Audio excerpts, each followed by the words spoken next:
Hi students, आज की इस वीडियो में मैं आपको बताऊंगा कक्षा 8 इतिहास हमारा भारत 3 हरियाणा बोर्ड की किताब है आपकी ये, उसका अध्याय 5 17वीं शताब्दी में मुगलों का क्षेत्रीय प्रतिरोध। आज इस वीडियो के अंदर हम इस चैप्टर को, ये जो चैप्टर है आपका, इसको बिल्कुल लाइन बाय लाइन समझने वाले हैं। यानी बेसिकली आपको पूरा चैप्टर मैं पढ़ के सुनाने वाला हूँ, साथ में जो है एक्सप्लेन भी करने वाला हूँ चैप्टर को, जो कि ज़रूरी है, जिसलिए तो वीडियो देख रहे हो भाई। पढ़ तो आप खुद भी लेते।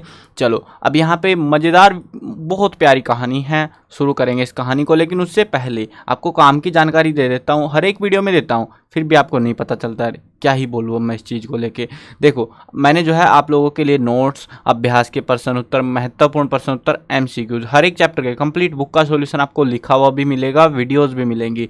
तो जो दोनों लिंक है, पेज का लिंक भी और वेबसाइट का जो लिंक है, वो दोनों लिंक डिस्क्रिप्शन में मिलेंगे, चेक कर सकते हो। बहुत सारे स्टूडेंट को यार डिस्क्रिप्शन खोलना नहीं आता, कमाल ही करते हो आप भी। देखो, जो वीडियो का नाम लिखा हुआ है ना नीचे, क्लास 8 जो भी करके जो वीडियो चलती है हमारी, जैसे यहाँ पे वीडियो चल रही है, इसके नीचे यहाँ नाम लिखा हुआ मिलेगा, तो उस नाम पे क्लिक मार दिया करो, खुल जाता है अपने आप। वो कोई बड़ा झमेला नहीं होता, कुछ स्टूडेंट को वो भी नहीं पता, क्योंकि भाई कुछ स्टूडेंट को नया नया मिलता है ना मोबाइल। तो अगर आपको भी नया नया मिला है, कमेंट में ज़रूर बताना, फिर मैं जो है आपके लिए और सुविधाएं दे सकता हूँ, कोशिश करूँगा।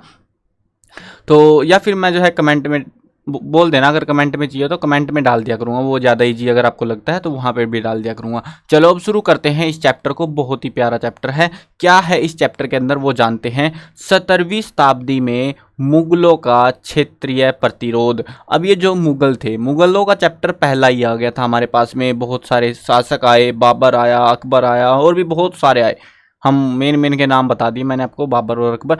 अब ये जो शासक थे, जो मुगल थे, मुगल वंश चल रहा था ना, तो इन शासकों को लेके जो है देश की जनता, यानी कि भारत की जो जनता थी, जो भी साम्राज्य या जो रियासतें थी, उनके लोग नाराज थे, उन पे हमले हो रहे थे, बार बार लोग तंग आ चुके थे। इन जो इनके अंडर में रह रहे थे वो भी तंग आ चुके थे। लोग जो है अलग अलग टेक्निक से इनको पेलने के चक्कर में थे कि भाई तुम निकलो देश से कैसे भी करके। और इसी के चक्कर में कोई छापा मार रहा, छापा मार समझते हो ना, मतलब एकदम से हमला करना, सेना को पता ही नहीं है क्या हुआ, एकदम से हमला हो गया। तो वो वाली टेक्निक भी बहुत सारे लोगों ने इस्तेमाल करी। तो उधर जो है राजस्थान से, क्योंकि जो है आपको पता होगा, पिछले चैप्टर में पढ़ के आए, नक्शा देखा था आपने, तो पूरे भारत में थोड़ा सा मोटा मोटा सा नक्शा बनाता हूँ, काम चलाओ, ठीक है ना। तो ये है हमारा भारत, ऐसा सा कुछ, ऐसा सा, ठीक है। अब इस भारत के अंदर जो है ना, यहाँ पे पानीपत, दिल्ली और हरियाणा का जो क्षेत्र था, खासतौर पे कह सकते हैं, तो इस क्षेत्र में मुगलों का राज चल रहा था बहुत मजबूत, क्योंकि भाई यहाँ पे बड़ी सल्तनत की नींव थी, राजधानी भी यहीं पे थी, सारा जो भी काम हो रहे थे वो यहीं पे थे। तो लोगों ने क्या करा, इधर तो राजस्थान है, इधर पड़ता है ना राजस्थान, तो इधर वाले लोगों ने हमला करा, इधर वाले लोगों ने हमला करा, इधर वाले लोगों ने हमला करा, और इनको, और इधर वाले ने भी करा था भाई। तो जो कि इधर वालों को तो हम पिछले चैप्टर में पढ़ के आए ना, मराठों ने किस तरीके से उनसे लड़ाइयाँ लड़ी और क्या सीन हुआ। तो ऐसे जो है सब लोग क्या चाह रहे थे कि ये जो मुगल वंश है ये देश से ख़त्म हो जाए, देश में ना टिके। तो ये हमें ओवरव्यू देखने को मिला कि भैया चैप्टर में ये मिलेगा क्या, तो उसके लिए प्रिपेयर हो जाओ भाई, वो जंगे मैदान के लिए तैयार हो जाओ, तो मजा आएगा बिल्कुल से। चलो शुरू करते हैं। बाबर ने 1526 में इब्राहिम लोदी को पानीपत के युद्ध में हराकर भारत में मुगल साम्राज्य की स्थापना की। बहुत इंपॉर्टेंट पॉइंट है, इसको नोट डाउन कर सकते हो। देखो नोट डाउन तो क्या ही करोगे आप, है ना, याद रख लेना बस, ठीक है। बाकी मैंने जो है ना आपके लिए इंपॉर्टेंट क्वेश्चंस जो बना रखे हैं, उसमें आपको मिल जाएंगे सारे जो इंपॉर्टेंट पॉइंट्स है, या फिर एमसीक्यूज में भी आपको मिल सकते हैं ऐसे क्वेश्चंस। तो अगर एमसीक्यू बनेंगे, 1 मार्क्स क्वेश्चन को देखूंगा, अगर आपको चाहिए होंगे तो बना दूंगा। मैं पहले पेपर एनालाइज वगैरह करूंगा ना, तो उस चीज़ को देख के फिर मैं अंदाज़ा लगाऊंगा कितना क्या आता है, तो उस हिसाब से करेंगे फिर। तो चलो आगे बढ़ते हैं। तो ये जो है ना, वैसे याद रखने की चीज़ है, पानीपत में 3 लड़ाइयाँ लड़ी गई थी। पहला युद्ध भी मुगलों से हुआ था, दूसरा युद्ध का पता नहीं है अभी अपने को, ठीक है, क्योंकि भाई मेरे को बताने का कोई शौक नहीं है, आपको याद वैसे भी नहीं रहने वाला। अब तीसरा जो युद्ध हुआ था वो भी मुगलों के साथ में हुआ था, जो कि मराठों ने करा था, पिछले चैप्टर में पढ़ के आए हैं। तो पहला युद्ध और तीसरा युद्ध, पहले की तारीख भी हमको पता है, तीसरे की पता है, और ये पानीपत में हुआ है, यानी हरियाणा के अंदर, हरियाणा की किताब है, तो भाई पूछने के चांसेस बहुत ज़्यादा रहते हैं इन चीज़ों को लेके। तो जरूर से याद रखना इन चीज़ों को कि पहला युद्ध कब हुआ था, 1526 में इब्राहिम लोदी ने लड़ा था इस युद्ध को, और जिसमें ये हार गया था, और दिल्ली सल्तनत की बाबर ने भारत के अंदर नींव रख दी, यानी कि शुरुआत हो गई थी। उससे पहले मुगलों का राज नहीं था भारत पे। तो पहला वो शासक था इब्राहिम लोदी, जिसने हार के बाद जो है मुगल साम्राज्य की नींव रखने पे खुश हो गए भाई मुगल।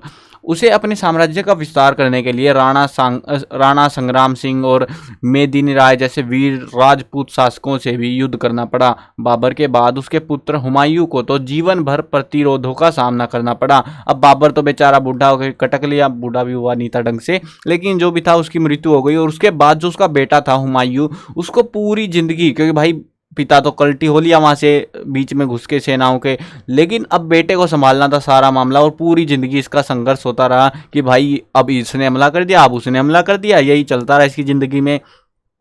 अकबर को हेमू, जिसको हेमचंद्र विक्रमादित्य के नाम से हम जानते हैं, से पानीपत के मैदान में युद्ध लड़कर भारत की सत्ता प्राप्त की थी। अब अकबर ने राजपूत शासकों की वीरता, वफादारी व शौर्य को देखते हुए उनके साथ मित्रतापूर्ण संबंध स्थापित किया। यद्यपि उसे आज भी मेवाड़ के सूरवीर राणा उदय सिंह, महाराणा प्रताप के जीवन भर संघर्ष करना पड़ा, लेकिन अन्य राजपूत शासकों ने मुगलों की मित्रता स्वीकार कर ली। ये सारी चीज़ें जो है ना, हम पहले चैप्टर में ऑलरेडी पढ़ के आए हैं, ऐसा नहीं है भाई कि यहाँ पे ऐसे सीधा सीधा आपको चेप रहे हैं ये लोग, तो हम लोग ये चीज़ पढ़ के आए हैं, ठीक है, कि भाई क्या हुआ था, कैसे लड़ाइयाँ लड़ी गई थी यहाँ पे। तो अब ये जो शासक थे राणा उदय सिंह, महाराणा प्रताप, ये हार मानने को तैयार नहीं थे और मित्र नहीं बनना चाहते थे, क्योंकि ये मुगलों की जो असली रणनीति थी ना कि भाई पूरे देश में कैसे कब्जा मारना है, तो उस रणनीति पे चल रहे थे वो लोग। तो उस चक्कर में जो है उन्होंने क्या करा कि समझ गए भाई मामला ये चल रहा है, तो इन्होंने जो है सीधी सीधी मित्रता स्वीकार नहीं करी, भाई मर जाएंगे लेकिन हमारा इलाका आपको नहीं सौंपेंगे। तो ऐसा सीन हो गया और इन्होंने बहुत परेशान करा इनको। अब जहांगीर व शाहजहां ने भी अपने पूर्वज अकबर की राजपूतों के प्रति मित्रता की नीति को लगभग बनाए रखा, वैसे का वैसा चलता रहा। शाहजहां को बंदी बनाकर उसका बेटा औरंगजेब राजगद्दी पर बैठ गया। वह धार्मिक रूप से कट्टर सुन्नी मुसलमान था, यानी कि एक होता है ना कट्टर, जैसे कट्टर क्या होता है कि अपने जो धर्म है ना, धर्म की जो मतलब बुक्स है, ओरिजिन सोर्स होता है, उनकी जो बातें होती हैं उन्हीं को मानना बिल्कुल। जैसे कट्टर हिंदू का मतलब है कि जो हिंदू में जो भी रीति रिवाज है उनको ही मानना और कुछ नहीं मानना, और सब फालतू फंड का मामला है। तो वैसा सा मामला था इसका भी। ये कट्टर मुसलमान था और उसके मन में हिंदुओं के प्रति घृणा व्याप्त थी कि वो हिंदुओं से बहुत नफरत करता था। लेकिन राजपूतों की वीरता और शौर्य का उसके अंदर डर था कि भाई भले ही तुम हिंदुओं से डरो, लेकिन जब राजपूत तुमको पेलेंगे ना तो लाइन पे ला देंगे, तो वो उस चीज़ से भी डरता था। इस कारण उसने प्रकट रूप से आमेर के राजा जय सिंह और जोधपुर के राजा जसवंत सिंह के जीवित रहते अपनी धार्मिक कट्टरता की नीति का प्रदर्शन नहीं किया। उसने वो चीज़ें नहीं दिखाई जब तक वो राजा मर नहीं गए, जो शासक थे राजपूत शासक वो मर नहीं गए, तब तक उसने वो प्रदर्शन नहीं करा जो वो करना चाहता था। उसकी धार्मिक कट्टरता की नीति के फलस्वरूप राजपूत ही नहीं अपितु खेती करने वाली शारीरिक रूप से मजबूत जाट जाति, जाट तो समझते हो ना हरियाणा में बहुत है, तो जाट जाति भी मैदान में उसके विरुद्ध आ डटी। अब ये जो जाति थी ये भी बहुत मतलब ऐसे डरपोक वाले, कुछ जातियां थी जो इतिहास में बताते हैं कि वो डरपोक थी, डरती थी, किसी का भी जो है कोई भी बाहरी शासक या देश का जो शासक था उसका विद्रोह करने से डरती थी कि भाई मार देंगे। लेकिन ये जातियां ऐसी नहीं थी, राजपूत जाति हो गई, जाट जाति हो गई, ये जो है सीधा सीधा टक्कर लेने में विश्वास रखती थी। यही नहीं, राम नाम जपने वाले साधु सन्यासी वर्ग के लोग, सतनामी बैरागियों ने भी मुगलों से टक्कर ली थी। विश्व के उस समय में कि विशाल साम्राज्यों में से एक मुगल साम्राज्य की ईंट से ईंट बजा दी, यानी कि बजवा दिया, उनको पूरा पेल डाला था जितना कर सकते थे। इससे यह साम्राज्य कमजोर हो गया और बाद में इसका पतन हो गया, यानी कि यह साम्राज्य बर्बाद हो गया। इन जातियों के वीरता एवं शौर्यपूर्ण संघर्ष का वर्णन हम नीचे पढ़ेंगे। तो भाई शुरुआत में मजा आ गया यार, ये लाइनें पढ़ गई, अब पता नहीं कहानी में कितना ही मजा आने वाला है। चलो जानते हैं, पहले हम जानेंगे राजपूत के बारे में। अरबी और तुर्क आक्रमणकारियों ने आक्रमण करने आरंभ किए, यानी कि ये वो शुरुआती दौर की बात कर रहे हैं। तो आक्रमण करने आरंभ किए तो उत्तर और पश्चिमी भाग में क्षत्रियों ने इनका डटकर विरोध किया। भाई देश में घुस के ऐसे तुम लूटपाट नहीं कर सकते ना, तो इन्होंने पहला इनको, आज इन क्षत्रियों में से कुछ के लिए राजपूत यानी कि राजपुत्र शब्द का प्रयोग किया जाता है। राजपूत का मतलब राजपुत्र यहाँ पे बताया गया कि राजा का पुत्र बेसिकली। इतिहासकारों का मत है कि विदेशी आक्रमणकारियों से हो रहे इस घोर संघर्ष के चलते जब क्षत्रियों की संख्या में कमी आने लगी, क्योंकि भाई रोज की रोज लड़ाई होगी तो लोग भी मरेंगे, तो क्षत्रिय कम होते चले गए। तो विभिन्न जातियों के युवाओं ने मिलकर क्षत्रिय परंपरा को बढ़ाने के लिए स्वयं को समर्पित कर दिया, यानी कि वो खुद जो है, जो नॉर्मल लोग थे ना, वो भी अब क्षत्रिय बनने की कोशिश कर रहे थे, जिसके चलते वहाँ पे कमी ना आए और उनका देश लूटने से बच जाए। अपना देश मतलब उनका नहीं। विभिन्न जातियों से बने इस समूह को राजपूत कहा जाने लगा, उसको कहने लगे फिर बाद में राजपूत। इन्हें अग्निकुल अथवा अग्निवंश के नाम से भी जाना जाता है। हम राणा सांगा, महाराणा प्रताप के बारे में बहुत सारी चीज़ें पहले ही पढ़ चुके हैं, यानी कि पहले अध्याय में। ऐसे ही एक अन्य योद्धा थे दुर्गादास राठौड़। चलो क्या पता हमको इसके बारे में भी जानने को मिलेगा। चलो बढ़ते हैं आगे। जोधपुर के राजा जसवंत सिंह की मृत्यु के समय उनकी दोनों पत्नियां गर्भवती थी और दोनों ने एक एक बेटे को जन्म दे दिया। एक बेटे की शीघ्र ही मृत्यु भी हो गई। परिणाम स्वरूप बचा अकेला बच्चा। हुआ बच्चा जो है अजीत सिंह राज्य का उत्तराधिकारी बना। जो बच्चा बचा ना उनका, तो जसवंत सिंह का जो बेटा था, मतलब दो बेटे हुए, एक की मृत्यु हो गई बचपन में, तो एक ही बचा अजीत सिंह, वो राज्य का जो है उत्तराधिकारी बना। दिल्ली के राजा औरंगजेब ने सत्ता हथियाने के लिए इस बच्चे को रानियां सहित बंधक बना लिया। मतलब जो रानियां थी ना, दो रानियां थी, दोनों को पकड़ लिया, बच्चे को भी पकड़ लिया औरंगजेब ने, और अपने विश्वास पात्र इंद्र सिंह को मारवाड़ का शासक घोषित कर दिया कि अब मेरी गुलामी तो ये करने वाला है, विश्वास का भरोसे के लायक है, तो इसको जो है वहां का राजा बना दिया। इससे क्रुद्ध राजपूतों ने जब औरंगजेब से अजीत सिंह को उत्तराधिकारी स्वीकार करने के लिए निवेदन किया तो औरंगजेब ने मना कर दिया। वह चाहता था कि अजीत सिंह का पालन पोषण मुगल हरम में हो। अब मुगल हरम में क्यों करना चाह रहा था? कहीं ना कहीं बात यह थी कि भाई वो मुसलमान था, तो वो चाह रहा था कि अपना जो टेक्निक है, जो मतलब होता है ना, एक माइंड सेट होता है, वो डेवलप नहीं होने दे। उसमें जो राजपूत वाला माइंड सेट है वो डेवलप नहीं होने देना चाह रहा था। वो चाह रहा था कि हमारे जैसा हो जाए, फिर हमारी आज्ञा का ये पालन करेगा। लेकिन जो है लोग ऐसा मानने को तैयार नहीं थे। ये शर्तें राजपूतों को स्वीकार्य नहीं थी, क्योंकि भाई पीछे का मामला सबको साफ साफ दिखाई दे रहा था होगा क्या बाद में। इन राजपूतों में दुर्गादास राठौड़ भी थे, जो जसवंत सिंह के मंत्री के बेटे थे।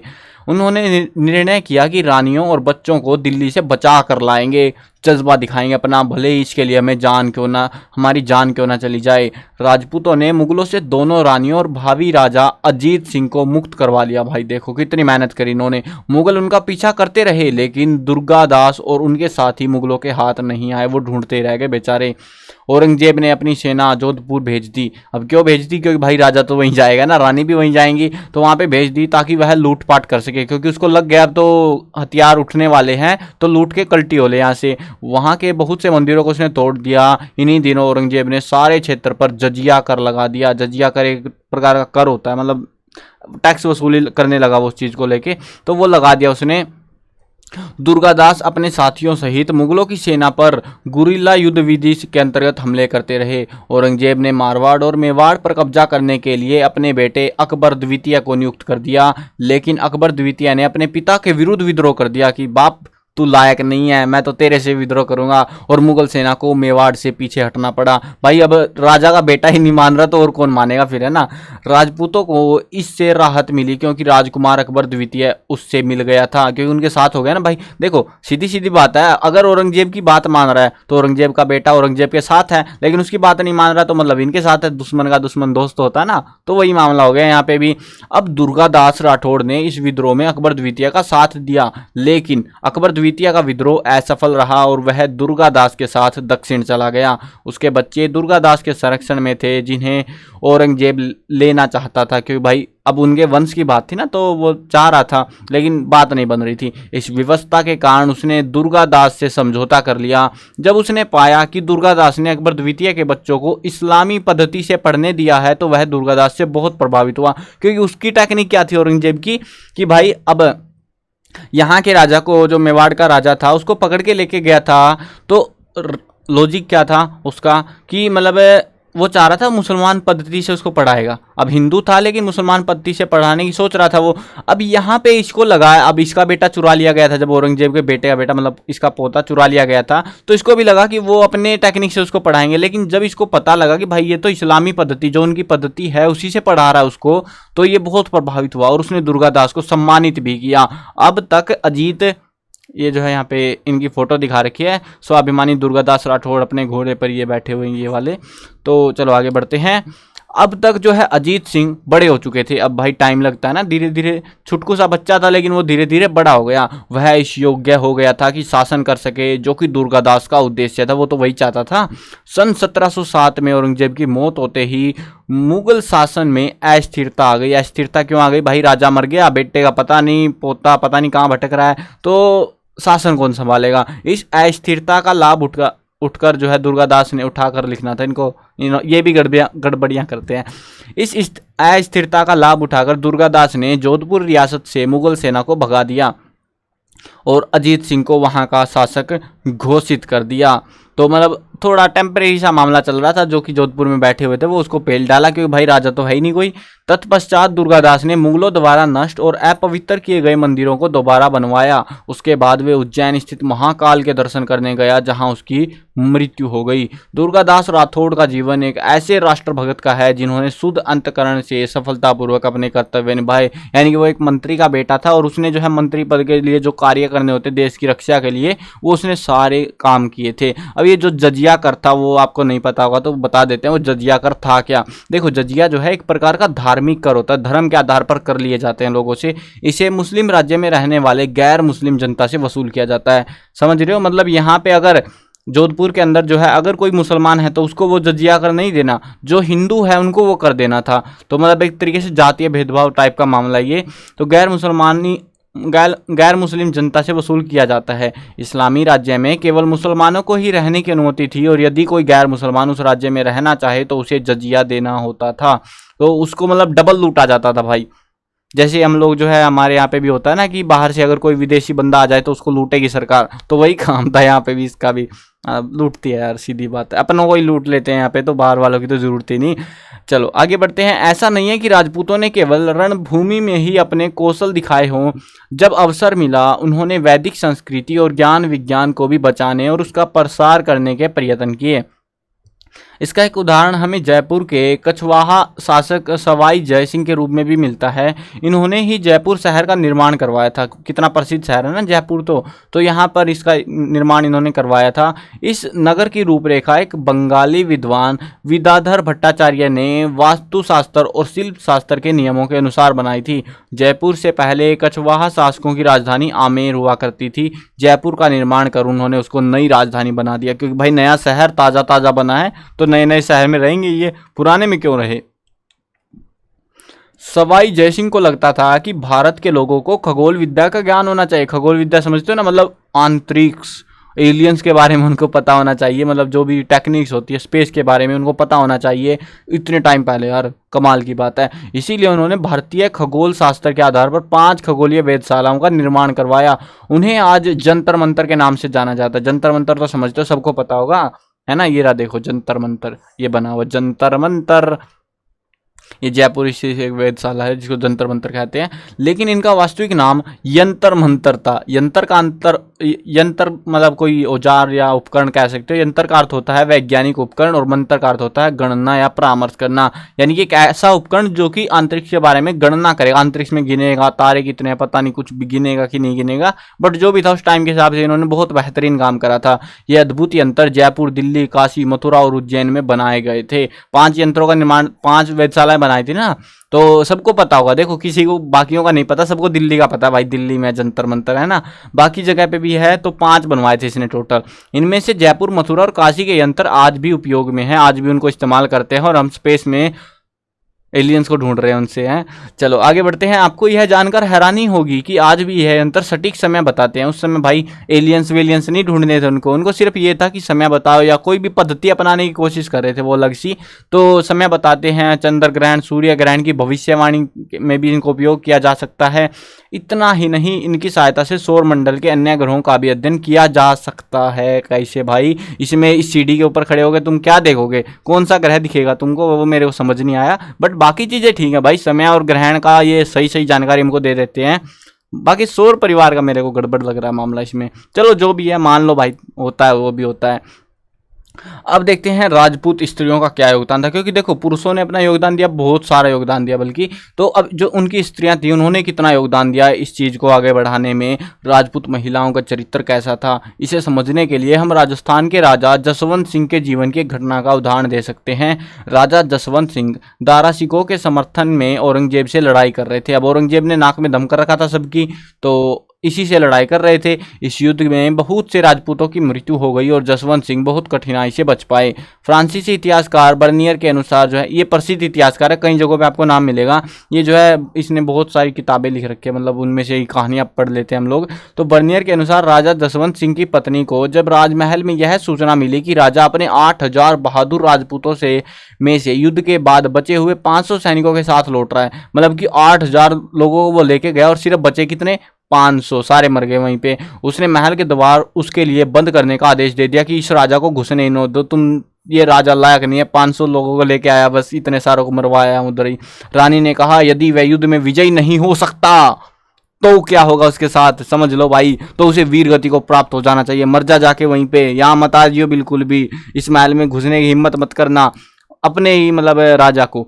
इसके बाद उसने क्रोध में आते हुए कहा मेरी चिता की तैयारी करो, मैं भी जल जाऊंगी, मैं अग्नि समाधि ले लूंगी, मेरे साथ बहुत बड़ा धोखा हुआ है, मेरा पति मर चुका है, इसके अतिरिक्त और कुछ हो ही नहीं सकता, पति ही नहीं है तो मैं ही जिंदा रह के क्या करूंगी।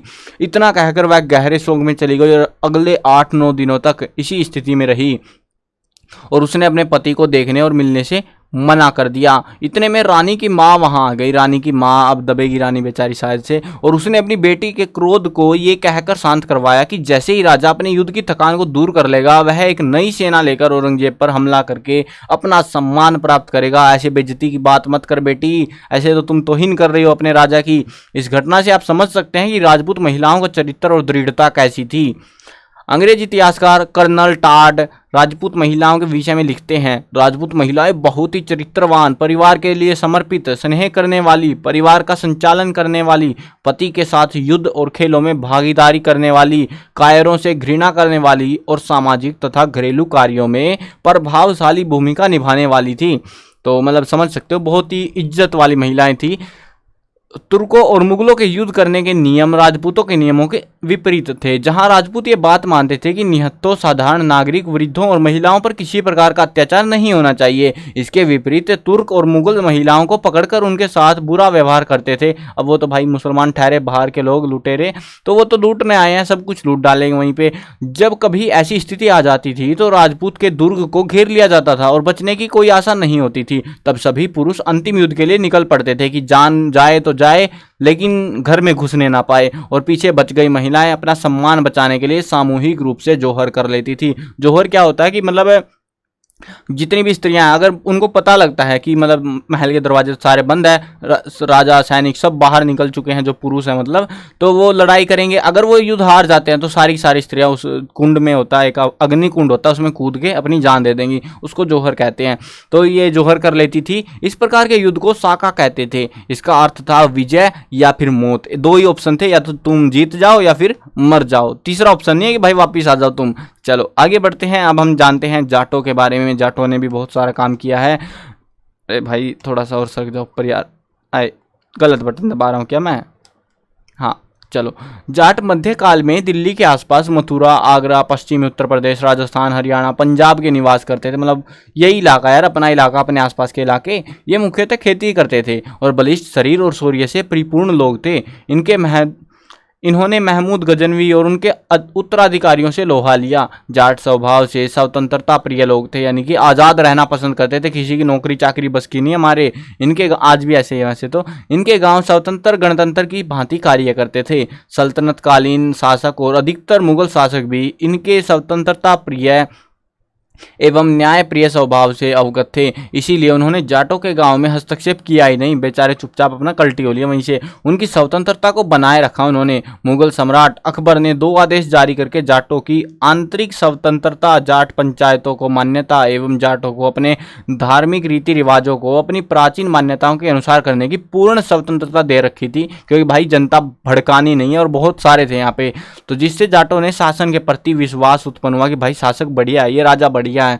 अकबर की शांति एवं सौहार्द की इस नीति को जहांगीर शाहजहां ने भी जारी रखा, लेकिन हरामी आ गया ना एक। औरंगजेब ने भाई सबकी नाक में दम कर रखा था, हरामी था ये पूरा। तो इस औरंगजेब की धार्मिक कट्टरता, क्योंकि ये कट्टर मुसलमान था, अब अपनी चलाएगा भाई जैसे मर्जी इसकी, तो ये परेशान करेगा, बजेगा फिर ये देखते जाओ। धार्मिक कट्टरता की नीति, तानाशाही शासन और शोषणकारी नीतियों ने जाट कृषकों में बेचैनी और असंतोष को उत्पन्न कर दिया। शीघ्र ही वे गोकुल नामक जाट जमींदार के नेतृत्व में इकट्ठा होने लगे। मथुरा, आगरा के इन जाटों ने गोकुल के नेतृत्व में औरंगजेब के अत्याचारों के विरुद्ध 1669 में भयंकर विद्रोह कर दिया। भाई फोड़ डालो इस राजा को, जिंदा नहीं जाना चाहिए यहाँ से।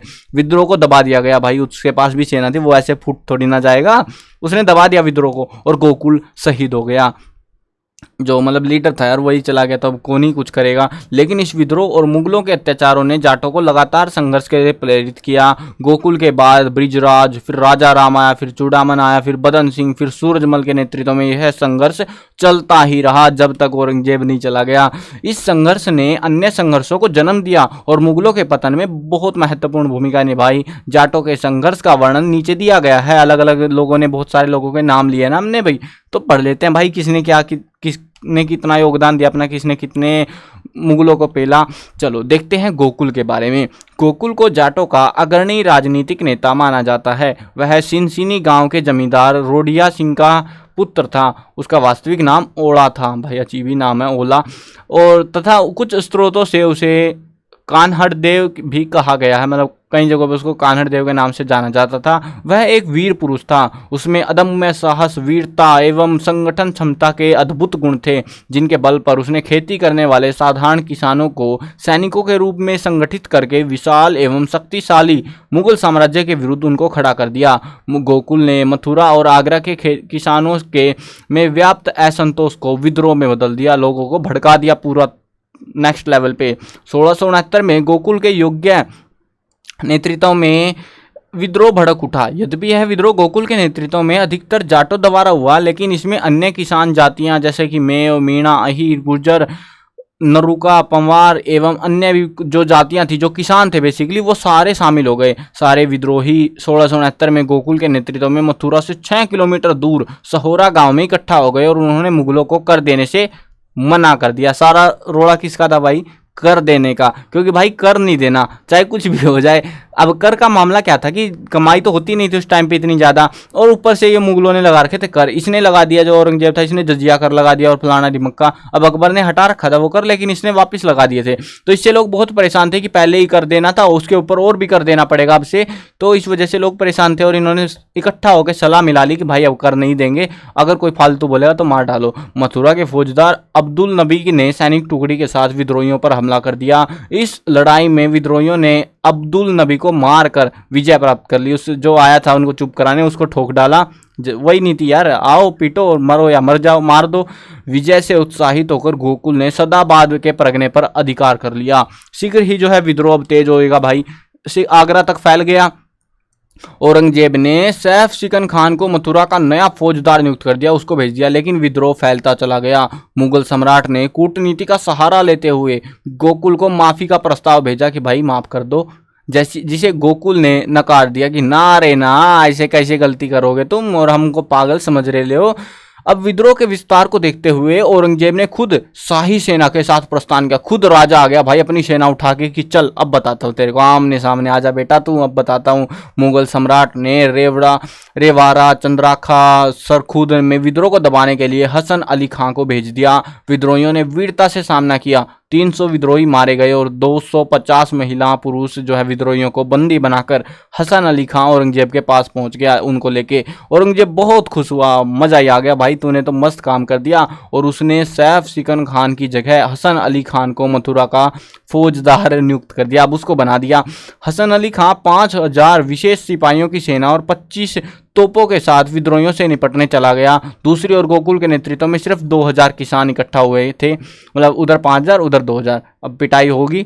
एक तरफ अनुशासित, प्रशिक्षित और अस्त्र शस्त्रों से सुसज्जित सेना थी, यानी कि हथियार और सारी टेक्निक अच्छी थी उनकी, और दूसरी ओर बेचारे किसानों की अप्रशिक्षित सेना। गोकुल के नेतृत्व में जाट वीरता से लड़े, लेकिन तोप खाने के कारण 3 दिन बाद मुगलों को सफलता मिल गई। मतलब भाई तोप लेके आए थे, उसके आगे कौन ही टिकता। इस युद्ध में 4000 मुगल सैनिक मारे गए। ये समझ लो, आप देखो ये चीज़ समझो, आपको आइडिया लगेगा जाटों की जो वीरता है उसके बारे में। ये सिर्फ 2000 थे, उधर सामने थे 5000, 2000 वसी 5000, यानी कि अब इन लोगों ने मारना शुरू करा, इधर वालों ने इनको मारना शुरू करा और लिटरली इनके 4000 लोगों को मार डाला। इधर वालों को सिर्फ 1000 बचे, यानी कि एक बंदा दो पे भारी पड़ गया था। तो अब उनको मार डाला और गोकुल के समर्थक 5000 किसान भी शहीद हो गए। जो भी किसान आए आसपास से भी आए होंगे फिर, तो 5000 लोग उनके मारे गए, 4000 इनके मारे गए। गोकुल को उसके ताऊ उदय सिंह सिंधी और 7000 किसानों सहित मुगल सेनापति ने बंदी बना लिया। उसको बंदी बना के लेके जाएंगे फिर, और भाई वो फिर होगा जो होना है। किसानों के प्रतिरोध के कारण क्या थे? अब ये किसान इतना बड़ा बवाल करने के लिए तैयार हो गए, मरने के लिए तैयार हो गए, लेकिन इसके पीछे यार कारण क्या था? मतलब इन्होंने लड़ाई करी ही क्यों, है ना? तो बहुत सारे कारण थे। औरंगजेब की धार्मिक कट्टरता एवं ये इंपॉर्टेंट पॉइंट एग्जाम में पूछ सकता है, ठीक है ना आपसे, मतलब बहुत इंपॉर्टेंट क्वेश्चन बनेगा इस पे, तो याद कर लेना इन पॉइंट्स को याद कर लेना बेसिकली। तो विद्रोह करा क्यों था, वो कारण है यहाँ पे। तो प्रशासनिक नीतियों से किसानों में रोष उत्पन्न हुआ। औरंगजेब ने निम्नलिखित कार्य नीतियों और आदेशों ने किसानों को मुगलों के विरुद्ध कर दिया था। पहला जो था वो था विभिन्न आदेशों द्वारा पुराने मंदिर का जीर्णोद्धार करने और नए मंदिरों के निर्माण पर रोक लगा दी। यानी कि पुराने मंदिरों को भी सुधारने नहीं देंगे और नए मंदिर भी बनाने नहीं देंगे, क्योंकि वो तो मुसलमान था, उसको तो अपनी मस्जिदें बनवानी थी। कई मंदिरों को तोड़ भी दिया गया। लोग नाराज भाई, एक तो धार्मिक ठेस पहुंची ना। 1665 को सार्वजनिक रूप से दिवाली और होली मनाने पर प्रतिबंध लगा दिया, जो कि पुराने मतलब बचपन से मनाए जा रहे थे। जो लोग बचपन से क्या मतलब उनके पीढ़ियों से मनाए जा रहे थे, तो वो उसको बंद कर दिया कि दिवाली नहीं मनाओगे तुम, होली नहीं। मतलब हमारे जो पवित्र त्यौहार दो ही तो हैं हिंदुओं के, एक होली एक दिवाली, तो दोनों को बंद कर दिया, दोनों पर बैन लगा दिया कि तुम दोनों को नहीं मनाओगे। अब क्या ईद मनाएंगे हम लोग? तो उस चक्कर में लोगों ने भड़क उठे यार, लोग, पब्लिक थी यार, मानेगी थोड़ी ना। अब वैसे आजकल भी दिवाली पे तो आजकल भी पटाखे बैन, ये बैन वो बैन करके बंद ही हो गई है दिवाली भी मनानी। चलो 1668 में हिंदुओं के मेलों और उत्साहों पर रोक लगा दी गई। तीर्थ यात्रा पर कर पुनः लगा दिया गया। तीर्थ यात्रा कर होता है कि मतलब तुम अगर कहीं घूमने जाते हो तो तुम्हें उसके लिए भी टैक्स देना भाई साहब। पहले आराम से घूमते थे, लेकिन इस शासक ने आके नाक में दम कर दिया। अब जो हिंदुओं के मेले होते थे, अब चलो दिवाली होली ठीक है, हिंदुओं के मेले हो रहे थे, कहीं पे फंक्शन हो रहे थे, उनको भी बंद कर दिया कि तुम ये भी नहीं करोगे भाई, ऐसे कि हम जेल में पड़े हुए हैं। किसानों का शोषण होने लगा। 1665 में हिंदू व्यापारियों पर 5 तथा मुस्लिम व्यापारियों पर 2.5% कर लगाया गया। अब इससे हुआ क्या, देखो जो हिंदू लोग जो थे व्यापार करते थे, उनको 5% देना होता था। यानी कि अगर उनको 100 रुपये की कमाई होती है तो 5% जो है उसको जो है शासक औरंगजेब को देनी होगी। लेकिन जो है अगर वहीं पे एक मुसलमान व्यापारी है तो उसको 100 रुपये में से सिर्फ 2.5 रुपये देनी पड़ेगी यार। मतलब एक को 5 देनी पड़ रही है, एक को 2.5। ये तो स्कैम हो गया उसके साथ। मतलब अगर तुम जाति से हिंदू हो, बस उसी की वजह से स्कैम, ये तो नाइंसाफी हो गई। 1667 में मुस्लिम व्यापारियों से कर लेना बंद ही कर दिया भाई। 2 साल के बाद ये बोला 2.5 भी क्या करोगे, रहने दो, इन्हीं से लूटेंगे, इन्हीं को मारेंगे, सब पे लो इनको। हिंदुओं पर जजिया कर लगा दिया गया। जजिया कर हम पिछले पढ़ के आए ना, धार्मिक कर। अगर तुम हिंदू हो पहले ये कर दो देना ही पड़ेगा तुम्हें। जो है धार्मिक हो, हिंदू हो तुम, हाँ ठीक है भाई साहब मैं हिंदू हूँ, और कर दे, चल ठीक है ये भी देना। तू किसान भी है, ओहो चल फिर से तू 5-10% फिर से दे दे, चल भाई। अब वो बंदा मर गया। अभी ये तो है हिंदू की बात, लेकिन अगर मुसलमान कर कहाँ भाई तेरा, तू तो देना ही नहीं तेरे को तो कुछ भी। तो वो पंगा था भाई, जिसकी वजह से लोग भड़क गए, सारा मामला खराब हो गया उनकी वजह से, है ना। अब यहाँ पे समझ गए ना कैसे क्या कारण रहे लड़ाई करने के, लोगों को भड़कने के। अब ये सारी चीज़ें देखते हुए अगर आप महसूस करोगे ना ये चीज़ों को, अगर भाई आपको आपकी ज़िंदगी है, ठीक है, आपको मान लो आपकी ज़िंदगी में भी आप 8th क्लास में हो, आप अपने लेवल पे जो है इमेजिन करके देखो। आप जो है नॉर्मल लिविंग है, आपकी स्कूल में जाना है, ठीक है भाई।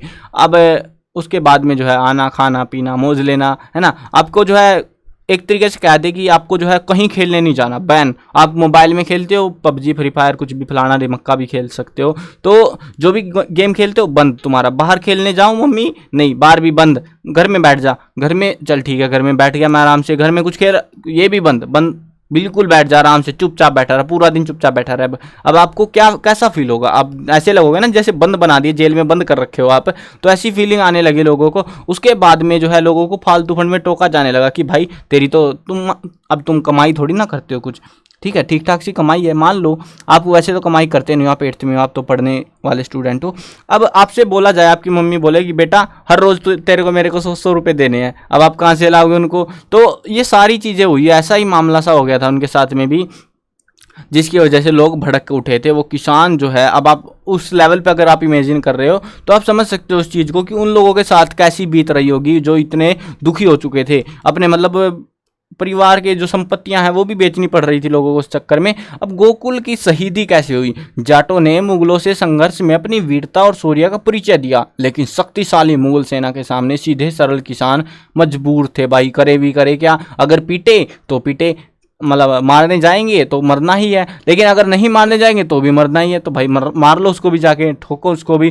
गोकुल को बंदी बनाकर आगरा लाया गया। औरंगजेब खुद आगरा पहुंचा और गोकुल को इस्लाम स्वीकार करने तथा क्षमा मांगने का प्रस्ताव दिया कि तू जो है अब हिंदू था, तू मुसलमान बन जा और तेरे को जो है हमसे माफ़ी मांगनी पड़ेगी, तब हम तेरे को जाने देंगे। लेकिन गोकुल ने इनकार करने पर उसके शरीर के टुकड़े टुकड़े करने का आदेश दे दिया। बोला मैं नहीं बनने वाला मुसलमान, चला जा तू यहाँ से। तो उसके बाद उसको मार डाला गया, टुकड़े टुकड़े कर दिए गए शरीर के। गोकुल ने धर्म त्याग की अपेक्षा शहादत को स्वीकार कर लिया। गोकुल की हत्या के बाद उनके परिवार की स्त्रियों को मुगल अधिकारियों में बांट दिया गया, मतलब तो ही नेक्स्ट लेवल की। यद्यपि गोकुल द्वारा किया गया विद्रोह असफल रहा और इसका दमन कर दिया गया, लेकिन विद्रोह का बहुत गहरा प्रभाव पड़ा। लोगों को जो पीड़ा, जो दिल में कसक उठ रही थी ना, वो अब धीरे धीरे खत्म होने लगी थी। मतलब खत्म नहीं, मतलब भड़क उठी थी यार, वो डरने कम लग गए थे उन मुगलों से। कृषक जातियां मुगलों का विरोध करने लगी और सतनामी विद्रोह को भी इसी से प्रेरणा मिली। जाट और अन्य कृषक जातियां पुनः संगठित हुई और उन्होंने इससे प्रेरणा के साथ साथ सीख भी ली कि मुगलों के से आमने सामने की लड़ाई में विजय हासिल नहीं हो सकती। मतलब उनको ये पता लग गया भाई, सीधे सीधे मुगलों से टक्कर लोगे, उनके पास हथियार तो ओवर फलाना डिमक्का हथियार है, तो भाई तुम नहीं जीतने वाले। तो उन्होंने नई टेक्निक ढूंढी, इसीलिए उन्होंने क्या करा, घने जंगलों में गढ़ बनाकर, यानी कि जंगलों के बीच में बैठ गए। पहले हरियाणा में बहुत जंगल हुआ करते थे, अभी खत्म हो गए। तो उन्होंने जंगलों में, यूपी में तो आज भी बचे हुए हैं बहुत सारी जगहों पे, तो घने जंगलों में गढ़ बनाकर सैनिक प्रशिक्षण लेना शुरू करा। पहले सेना बनाओ भाई, और उसके बाद मुगलों के सामने आ डटे। पंजाब के सिखों को भी इस विद्रोह ने प्रेरित किया था। पंजाब के सिख समुदाय ने बहुत बवाल मचाया था औरंगजेब को ले, मतलब एक औरंगजेब इतना हरामी शासक था, पूरे देश में बवाल मचवा रखा था। उधर से जो है मराठों ने इसको पेला, इधर से जो है हिंदू थे सब ने पेला उसको भाई, तंग कर रखा था उसने बहुत ज़्यादा। मतलब था ही मुसलमान यार, कट्टर मुसलमान वो भी, तो नाक में दम करना ही था उसको। उसको जनता प्यारी नहीं थी, उसको मुसलमान प्यारे थे। ब्रिजराज का विरोध, अब उसके बारे में जो है ऐसे वो चलता गया, उनकी मृत्यु हो चुकी थी। लेकिन अब जो है हम अगला विरोध देखते हैं, वो था ब्रिजराज का।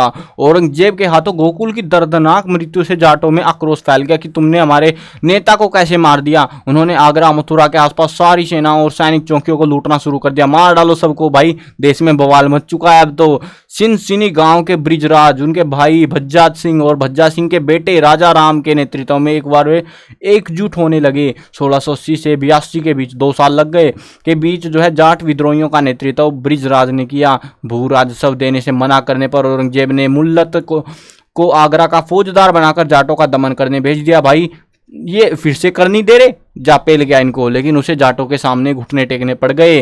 1682 में ब्रिजराज को घेर लिया गया। ब्रिजराज शहीद हुआ और जाटों का नेतृत्व अब उसका बेटा राजा राम के हाथों में आ चुका था, क्योंकि यहाँ पे बताया ना भज्जा सिंह। ब्रिजराज कौन था फिर, ये यहीं पे तो आया था नाम इसका, देखो हाँ, सिनसिनी गांव का ब्रिजराज, उसका भाई था भज्जा सिंह और उसका बेटा था राजा राम। तो मतलब उसके भाई का बेटा था बेसिकली, तो उसके हाथों में अब ये पूरा मैटर आ चुका था कि उसको अब संभालना था। अब राजा राम ने क्या करा, ब्रिजराज की मृत्यु के बाद जाटों का नेता ब्रिजराज के भाई भज्जा सिंह का बेटा राजा राम बना। वह एक वीर योद्धा था, उसने इतिहास से शिक्षा ली और मुगलों से सीधी टक्कर लेने की अपेक्षा छापा मार युद्ध का निर्णय किया। उसने टेक्निक निकाल ली भाई, छापा मार। छापा मार क्या होता है, एकदम से अटैक कर दो, पेलो, मारो, कूटो और भाग जाओ वापिस। मतलब वो था कि वो क्या करते थे, अंग्रेजों के टाइम पे भी छापा मार बहुत चला था। हरियाणा वाले क्या करते थे, मस्त कहानी है सुनाता हूँ, छोटी सी है। तो हरियाणा वाले क्या करते थे, जब अंग्रेजों की चौकियाँ लगी हुई थी ना हरियाणा में, तो अब चौकियाँ ऐसे पहले के टाइम में जंग पेड़ बहुत थे, तो उन्होंने क्या करा कि अंग्रेज आते और मतलब जब विद्रोह चल रहे थे तो उन्होंने आते वहाँ से जंगल से निकल के एकदम से सारे के सारे जो है लोग जो विद्रोही थे, और वो जो है आते ही पत्थर और गोलियाँ जो भी कुछ उनके पास थी वहाँ पे लोगों को मारते, और जब वो पकड़ने आते उनकी सेना सेना या इकट्ठे होकर लोग आएंगे पीटने उनको, तो जैसे ही वो पीटने आते वो वापस जंगलों में भाग जाते। उससे तंग आकर बहुत सारे जो अंग्रेजों ने जंगल कटवा दिए थे उस चक्कर में, लेकिन वो बेचारे उनको कभी पकड़ ही नहीं पाए थे। तो यही टेक्निक सी कुछ इन्होंने भी इस्तेमाल करी थी शुरुआत में, ये वो बाद की बात है, लेकिन ये पहले की बात है भाई। इन्होंने छापा मार जो है युद्ध लड़ने का निर्णय किया। औरंगजेब इस समय दक्षिण में था, दक्षिण में समझ रहे हो, मतलब साउथ साइड में गया हुआ था। तो अब वहाँ पे आई थिंक, तो जहाँ तक मेरे को लग रहा है सिख गुरु के साथ गया था दक्षिण में, वही बात होगी यहाँ पे दूसरे चैप्टर में शायद वो आपका। तो अब जो है मुगल अधिकारी कमजोर थे इस समय, क्योंकि राजा तो था नहीं, इसीलिए राजा राम ने अवसर का फायदा उठाया। सबसे पहले राजा राम ने सभी क्षेत्रों के वीरों को इकट्ठा किया, उसके बाद सैनिक प्रशिक्षण करवाने के उद्देश्य से घने जंगलों में गढ़ बनाए। राजा राम के नेतृत्व में जाटों ने आगरा मथुरा के क्षेत्र में सरकारी माल को लूटना शुरू कर दिया। अब सरकारी माल कौन सा होता भाई, सरकार कौन सी थी, औरंगजेब की, तो उसको पेला, उनको सामान लूटने लगे। आगरा का सूबेदार तो डरकर किले में बंद हो गया।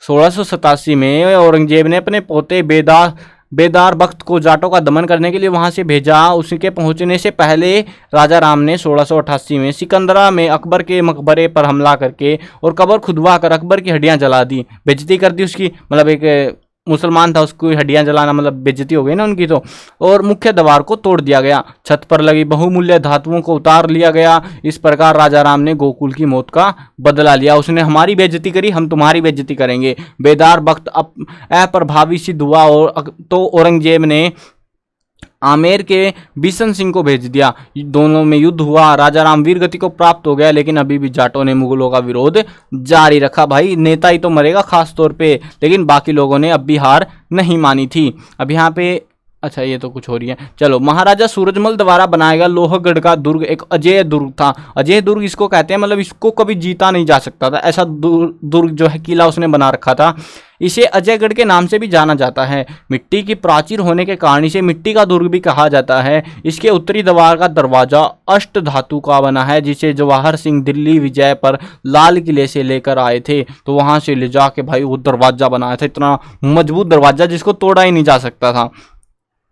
तो यहाँ पे ये देख सकते हो, ये ऐसा कुछ दिखता है आज के टाइम पे। ये जाट राज्य की स्थापना कैसी हुई? अब राजा राम की मृत्यु के बाद जो है जाट चूड़ामन के नेतृत्व में इकट्ठे हो गए 1707 में। औरंगजेब की मृत्यु होने के बाद, अब औरंगजेब ने तो सबकी नाक में दम कर रखा था, खुद ही टपक लिया बेचारा। उसकी मृत्यु के बाद मुगल कमजोर हो गए। इसका फायदा उठाकर चूड़ामन ने अपनी शक्ति में वृद्धि की। वह इस समय जाटों का सर्वमान्य नेता बन गया और जाटों को सैनिक और राजनीतिक दृष्टि से संगठित करके सिनसिनी में जाट राज्य की नींव रख दी। चूड़ामन के बाद बदन सिंह ने अपनी योग्यता से जाट राज्य का विस्तार किया। बदन सिंह के पुत्र सूरजमल को तो जानते होंगे, जाट है जो, उनको पता होगा।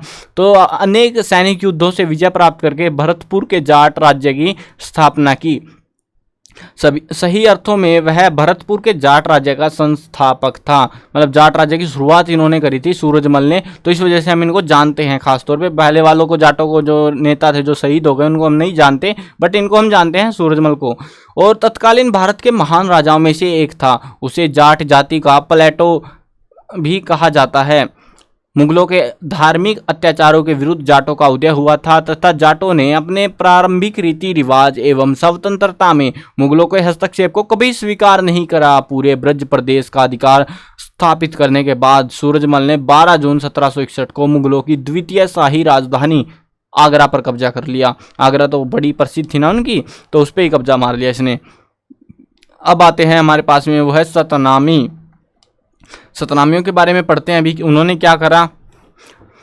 सतनामी मध्य युग के भक्ति आंदोलन की ही एक उपज थी। सतनामी संप्रदाय की स्थापना, यानी कि संत वगैरह लोग यार, तो उनकी स्थापना जो है 1543 में नारनौल क्षेत्र हरियाणा पड़ता है बिशेर गांव में बीरभान नामक एक भक्त ने साध के रूप में की थी। यह रैदासी संप्रदाय की ही एक शाखा थी जो रैदास नामक प्रसिद्ध भक्त संत के बाद शुरू हुई। रैदास वैष्णव संत रामानंद के प्रमुख शिष्यों में से एक थे।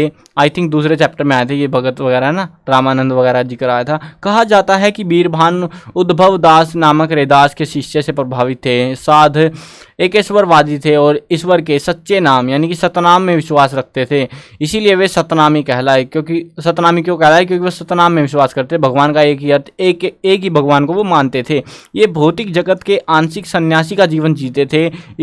इनमें नारनौल के आसपास के अहीर, सुनाम, खाती, दलित और आदि छोटे छोटे व्यवसाय करने वाले, खेती करने वाली जातियों के लोग शामिल हो गए थे। वे अपने सिर और भौहों समेत चेहरा मुंडवा लेते थे, इसीलिए उन्हें मुंडिया साधु भी कहा जाता है। खाफी खान नामक समकालीन इतिहासकार ने अपनी किताब मुंतखाब उल लुबाब ने इसके बारे में लिखा है, यद्यपि ये लोग काफिरों की तरह रहते हैं, लेकिन इनमें ये से अधिकतर या तो खेतीबाड़ी करते हैं या छोटे मोटे व्यवसाय। अपने संगठनों के सिद्धांतों के अनुसार ये लोग सच्चे नाम के साथ जीना चाहते हैं और कभी कोई बेईमानी और अन्याय से धन नहीं कमाते। यदि कोई इन पर अत्याचार करता है तो ये इसे बर्दाश्त भी नहीं करते। इसीलिए इनमें से अधिकतर लोग तो हमेशा हथियारों से सुसज्जित रहते हैं, यानी हमेशा हथियार रखते हैं अपने साथ में। मेवात और नारनौल क्षेत्र में सतनामियों का निवास था। इनकी कुल संख्या उस समय लगभग 4 से 5 हजार के आसपास थी। अकबर और जहांगीर के साथ सतनामी लोग अपने अपने गाँव में शांति से खेती करते जिंदगी मस्त जी रहे थे। लेकिन भाई बाद में आ गया औरंगजेब। देखो सारे शासक बढ़िया थे भाई, औरंगजेब से तो सारे ही बढ़िया थे। अब औरंगजेब आ गया। औरंगजेब ने सबकी नाक में दम करा, इनके में भी करा।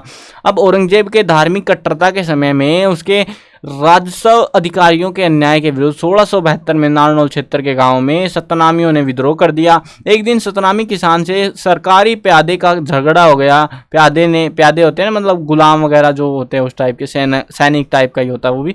तो प्यादे ने जो है किसान के सिर पर लाठी दे मारी। शोर मचाने पर अन्य सतनामी इकट्ठा हो गए, भाई ऐसे मतलब ऐसे कैसे मार दिया तुमने, झगड़ा हो गया वहीं पे, तथा सबने मिलकर प्यादे को बुरी तरह पीट दिया। जब नारनौल के सिकदार को इस घटना की जानकारी मिली तो उसने सतनामियों को सजा देने के लिए एक सैनिक टुकड़ी भेज दी, लेकिन भारी संख्या में इकट्ठा हुए सतनामियों ने इस सैनिक टुकड़ी को बुरी तरह हराकर उसके हथियार छीन लिए। पीट दिया बेचारों को, ज्यादा चोट में आ रहे थे वो फुदकते हुए। शाही सेना की दंडात्मक कार्यवाही से विद्रोही और भड़क उठे। विद्रोह भड़क गया भाई, पब्लिक अब ऐसे बेफालतू, मतलब हमने सिर्फ उसने गलती करी उसको पीटा, ठीक है, तुम सेना क्यों भेज रहे हो? तो उन्होंने सेना भेजी, भाई तुम भेजोगे हम भी चुप थोड़ी ना बैठेंगे ऐसे। तो उन्होंने बवाल मचा दिया। सतनामियों ने औरंगजेब के विरुद्ध धर्म युद्ध का बिगुल बजा दिया था और वे सिर पर कफन बांधकर युद्ध में कूद पड़े। सतनामियों का उत्साह बहुत अधिक बढ़ा हुआ था। उन्होंने फौजदार ताहिर खां उनकी सेना को बुरी तरह पराजित किया। नारनौल नगर पर सतनामियों का कब्जा हो गया। अब बोल औरंगजेब तू अब क्या करेगा? सतनामियों द्वारा शाही दफ्तरों, शाही खजानों को लूट लिया गया। सतनामियों ने अपनी सरकार बनाकर नारनौल क्षेत्र की व्यवस्था अपने हाथों में ले ली। अब हम ही राजा बनेंगे, तुम बताओ अब तुम क्या कर लोगे? स्थान स्थान पर चौकियां बनाकर किसानों से भू राजस्व इकट्ठा किया और मुगल शासन और सरकार के सभी प्रतीक चिन्ह मिटा दिए गए कि यहाँ पे कोई सरकार ही नहीं है भाई, कल्टी वाले मुगल तू। औरंगजेब की घबराहट और विशाल सेना का कूच। सतनामियों की सफलता की सूचना जब मुगल सम्राट औरंगजेब तक पहुंची तो उसको चिंता होने लगी। अब सीधी सीधी बात, कोई छोटा सा झगड़ा हो औरंगजेब को थोड़ी ना बताएंगे वो, तो वो आसपास में वो सैनिक और ये लोग आपस में निपटा लेते थे। औरंगजेब तक बाद में खबर पहुंचती। जब ये पता लगा इतना बड़ा बवाल हो रखा है तो औरंगजेब को पता लगा, उसको चिंता होने लगी इस बात की। मुगल दरबार में घबराहट और बेचैनी बढ़ने लगी। कई मुस्लिम और राजपूत सेनापतियों ने सतनामियों से लड़ने से मना कर दिया कि हम नहीं लड़ने जा रहे उनसे। अफवाहों का बाजार गर्म होने लगा। अफवाहें फैल गई थी कि सतनामियों पर मुगल अस्त्र शस्त्रों का कोई प्रभाव नहीं पड़ता, भाई जादू, काला जादू करके बैठे हैं वो, उन पे हथियार चलाओगे तो वो मरेंगे नहीं। ये ऐसी अफवाह फैल गई। 15 मार्च 1672 को औरंगजेब ने एक बड़ी सेना जो है लेके मुगल शहजादा मोहम्मद अकबर और सबसे योग्य सेना नायकों के साथ नारनौल भेज दी। लेकिन सतनामियों के मंत्र और बहादुरी की बातें सुनकर शाही सेना के हाथ पैर फूल गए, वहीं पे फटक गए भाई, रोंगटे खड़े हो गए उनके। तो औरंगजेब ने खुद जादू टोने और अपने हाथों से आयतें लिखकर शाही झंडों में सिलवाई। मतलब खुद जो है, देखो समझ रहे हो, मतलब कुछ और ही मामला था भाई यहाँ पे। तो औरंगजेब ने खुद जो है जादू टोने और अपने हाथों से आयतें यानी कि पत्रियां, कागजें वगैरह लिखवा कर जो है शाही झंडों में सिलवाई, ताकि उनको जो है भूत प्रेत का सामना ना करना पड़े, ताकि शाही सेना का आत्मविश्वास वापस लौटाए और वो उनके आत्माओं से ना डरे और युद्ध जीता जा सके। समझ रहे हो मामला क्या था? वो मतलब जो दिखती नहीं ना चीज, उनके नाम पे उनको डरा रहे थे लोगों को। सतनामियों की शहादत। अब ये सतनामी देखो, उन्होंने मुगलों ने जैसा जुगाड़ करके अपनी सेना में भरोसा ला दिया कि तुम जीत सकते हो। जब वैसे तो वो वैसे भी जीत जाते, लेकिन वो डरे हुए थे बेचारे, मन से हारे हार है, मन से जीते जीते ना, वही काम था यहाँ पे भी। जब शाही सेना नारनौल पहुंची तो सतनामी भूखे शेर की तरह उन पर टूट पड़े। खा डालो सबको, फाड़ डालो, मार डालो सबको। एक और विशाल प्रशिक्षित अस्त्र शस्त्र से सुसज्जित मुगल सेना तो दूसरी ओर 5000 की संख्या में सिर मुंडवाए सतनामी भाई ये देखो, इधर हथियारों की एक बड़ी सेना और इधर 5000 लोग, हल्के में मत लेना। उनके बीच भयानक लड़ाई हुई। सतनामियों की वीरता, शौर्य और रण कौशल देखकर बड़े बड़े मुगल सैनिकों के पसीने छूट गए।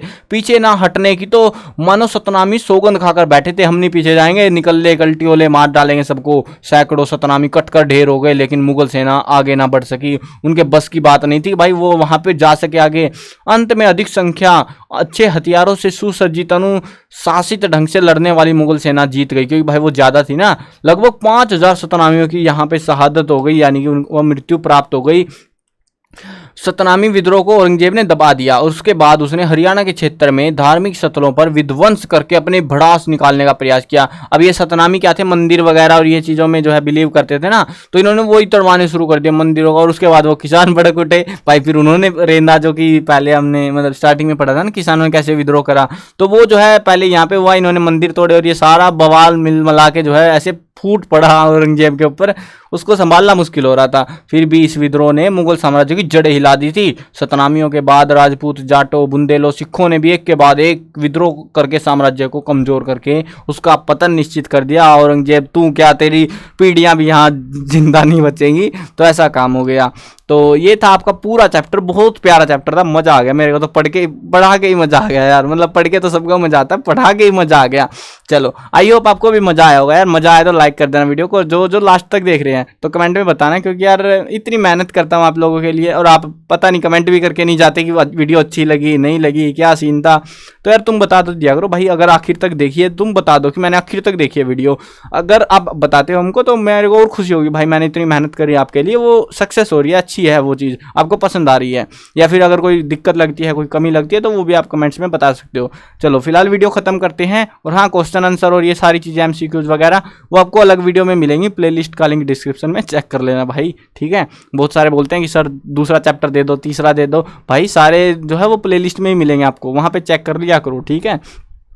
चलो मिलते हैं नई वीडियो में। मैं कवर करने वाला हूँ क्लास 1 से लेकर 12th तक सभी सब्जेक्ट की वीडियो, हिंदी मीडियम और इंग्लिश मीडियम दोनों में होने वाली है। तो सब्सक्राइब करो, साथ में घंटी दबाओ, ताकि कोई भी अपडेट आए आपको बिल्कुल टाइम से मिल जाए।